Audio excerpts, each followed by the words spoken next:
Het zult die grif net ontgien wezen. De restauratie van het stadhuis in Dokkum is in volle gang.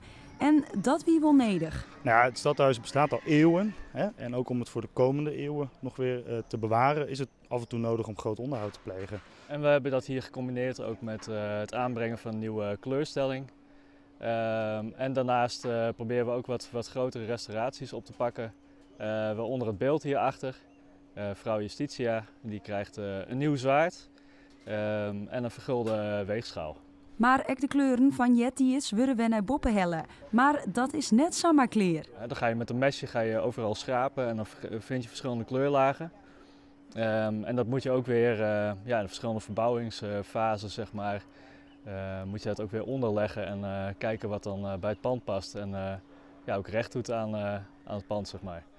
Ja, en welke kleuren had je hem toen daaronder vonden? Eerst de bovenlaag was dus wit, maar er zitten ook zandsteentinten zitten daar weer onder.